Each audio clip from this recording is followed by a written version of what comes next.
और वहीं सियासी जंग के बीच ममता ने बीजेपी पर हमला बोला। उन्होंने कहा कि बीजेपी की सरकार हमेशा नहीं रहेगी और एक दिन बदला जरूर लेकर रहूंगी।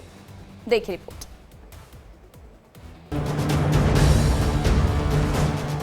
बंगाल में सियासी तकरार, ममता का बीजेपी पर वार।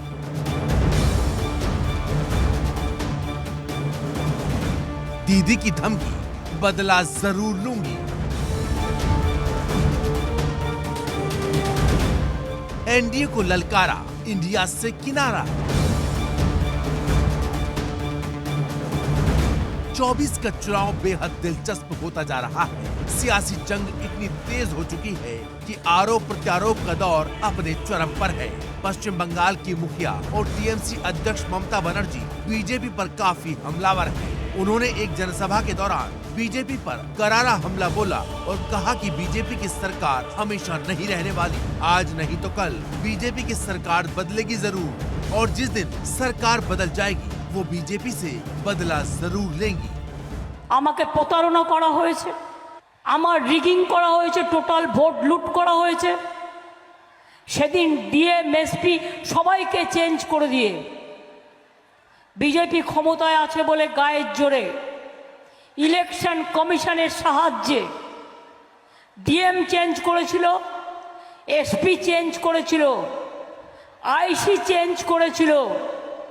আর ইলেকশন হয়ে যাওয়ার পরেও লোডশেডিং করে দিয়ে রেজাল্ট পাল্টে দিয়েছিল। আমি আজ নাও কাল এর বদলা তো নেবই। কিভাবে নেব, কেমন করে নেব সেটা আগামী দিন পথ দেখাবে।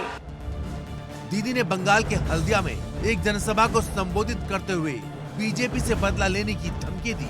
उन्होंने आरोप लगाया कि नंदीग्राम में उन्हें हराने के लिए चुनाव नतीजे बदले गए। मैं आज या कल बदला लेकर रहूंगी।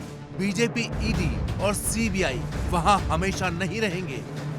আমাকে প্রতারণা করা হয়েছে, আমার রিগিং করা হয়েছে, টোটাল ভোট লুট করা হয়েছে। সেদিন ডিএম এসপি সবাইকে চেঞ্জ করে দিয়ে বিজেপি ক্ষমতায় আছে বলে গায়ের জোরে ইলেকশন কমিশনের সাহায্যে। ममता ने कहा, विधानसभा चुनाव के दौरान नंदीग्राम की घटना तो मैंने आप लोगों को पहले ही बताई है। मेरे साथ चीटिंग, बेईमानी और छल किया गया था। मेरे वोट लूट लिए गए थे। चुनाव से पहले डीएम और एसपी को बदल दिया गया था। गिनती के दौरान लोड शेडिंग कर उसके नतीजे बदले गए। मैं आज तक उस घटना को नहीं भूली हूँ। आज नहीं तो कल मैं इसका बदला जरूर लूंगी। हमेशा बीजेपी की ही सरकार तो नहीं रहेगी।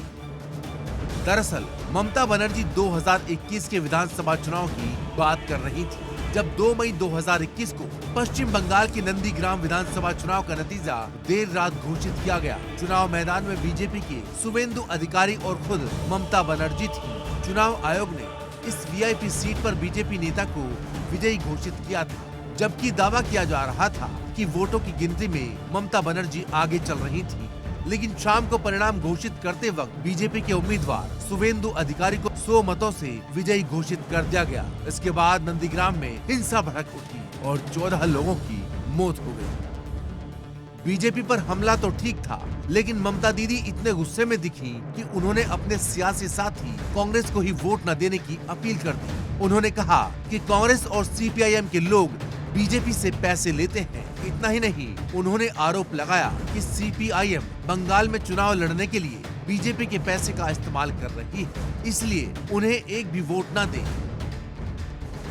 ममता ने सफाई दी कि इसमें कोई भ्रम नहीं है कि हम गठबंधन का हिस्सा हैं, लेकिन बंगाल में सीपीआईएम और कांग्रेस गठबंधन का हिस्सा नहीं है। उन्होंने कहा कि हमने इंडिया ब्लॉक बनाया है, हम सरकार भी बनाएंगे। केंद्र स्तर पर हम गठबंधन में हैं, लेकिन बंगाल में नहीं।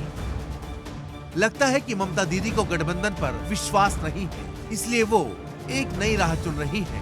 दीदी के बयान के बाद कांग्रेस नेता अधीर रंजन चौधरी ममता बनर्जी पर गठबंधन से भागने का आरोप लगा रहे हैं। मैं उनसे भरोसा नहीं करते, गठबंधन छोड़ के भागी उन्होंने, उनकी बातों पे कोई भरोसा नहीं। अगर बीजेपी की तरफ ज्यादा भारी रहे तो उस तरफ भी जा सकते। मुझे उनके ऊपर कोई भरोसा नहीं कि गठबंधन तोड़ने वाली ममता बनर्जी सबने देखा है। ममता दीदी ने कहा है कि 4 जून के बाद अगर इंडिया गठबंधन की सरकार बनती है तो वो गठबंधन की सरकार को बाहर से समर्थन देगी। यानी ममता दीदी किंग मेकर तो होंगी, लेकिन सरकार में कोई मंत्रालय उनकी पार्टी के पास नहीं होगा। साथ ही ममता बनर्जी कभी भी सरकार से अपना समर्थन वापस लेने के लिए स्वतंत्र होंगी। Bureau report, India daily live.